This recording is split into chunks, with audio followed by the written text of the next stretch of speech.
28 फरवरी रात के 3 बजे ईरान की राजधानी तेहरान का आसमान रोशनियों से भर जाता है। सोचो तुम एक कमांडर हो लेकिन तुम्हारे सामने रखा हुआ राडार काम नहीं कर रहा। लेकिन तब तक बहुत से लोग समझ ही नहीं पाए कि वॉर ऑलरेडी स्टार्ट हो चुका है। 1991 गल्फ वॉर के time step by step war conduct किया जाता था, लेकिन 2026 में ड्रोन, जैमर, सैटेलाइट सब एक साथ, ताकि ओपोनेंट को सोचने तक का टाइम ना मिले। मैं आपका ग्रीन फ्लैग इस वीडियो में 3D डॉक्यूमेंट्री की मदद से समझेंगे कि ईरान पर एक्चुअली अटैक कैसे किया गया।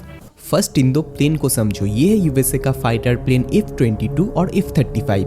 ये दोनों प्लेन सिर्फ ईरान से फाइट करने नहीं आए थे, इनका काम था ईरान के आसमान में एक बैटलफील्ड तैयार करना। ईरान के नज़दीक समंदर से ईरान पर महीनों से अटैक प्लान तैयार किया जा रहा था। समंदर से वॉर को कंट्रोल करने के लिए यूएसए का एयरक्राफ्ट कैरियर निकल चुका था, जिनका डेस्टिनेशन था नॉर्थ अरेबियन सी। जनवरी एंड में यूएसए का nuclear powered aircraft carrier Abraham Lincoln enter करता है नॉर्थ अरेबियन सी में, जिसके ठीक 1 वीक के अंदर जेराल्ड फोर्ड बैटलशिप को यूएसए से रवाना किया जाता है। यहाँ पर इमेज क्लियर था। 2 carrier, strike group, dozens of fighter plane और समंदर के नीचे कितने सबमरीन है किसी को नहीं पता, और ठीक यही प्रेशर ईरान भी फील कर रहा था। अगर आप वर्ल्ड मैप देखोगे, यहाँ है यूएसए, यहाँ पर यूरोप जहाँ पर यूएसए का मिलिट्री बेस है।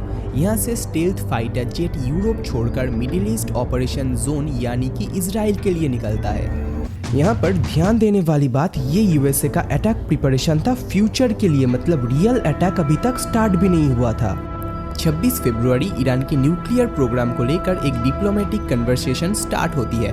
वेस्टर्न कंट्री जैसे यूएसए, उनका डिमांड क्लियर था, ईरान अपनी न्यूक्लियर एक्टिविटीज में लिमिट लाए और एक्सेप्ट करे वो न्यूक्लियर वेपन नहीं बनाएंगे, जहां पर ईरान साफ मना कर देता है।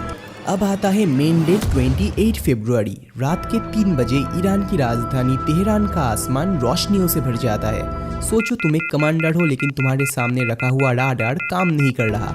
50,000 फीट ऊपर से 11 F-22 रैप्टर अम्ब्रेला पोजीशन में मिसाइल लॉन्च कर रहा है, जिससे दुश्मन खड़े होने से पहले ही खत्म।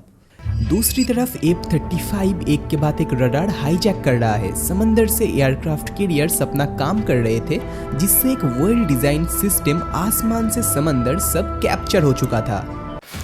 अटैक के व्यू पॉइंट को इस बात से समझो, 1991 गल्फ वॉर के time step by step war conduct किया जाता था। जैसे स्टेज 1 मिसाइल से एयर डिफेंस सिस्टम डिस्ट्रॉय, जिसके बाद step by step fighter plane से लेकर ग्राउंड में आर्मी एंट्री करती थी। लेकिन 2026 में जैमर, सैटेलाइट सब एक साथ, ताकि ओपोनेंट को सोचने का टाइम ही ना मिले। लेकिन ईरान भी आसानी से हार मानने वालों से नहीं था। कुछ घंटों में ईरान पलटवार करता है। ईरान के पायलट्स प्री-डॉन ठंड में अपने फाइटर जेट्स को ठीक कर रहे थे, रिपीटेडली अपने राडार को ठीक करने की कोशिश कर रहे थे, लेकिन तब तक टाइम निकल चुका था। रिपोर्ट के हिसाब से 500 से ज़्यादा इंसान अपनी जान खो चुके थे, 700 से ज़्यादा लोग इंजर्ड थे।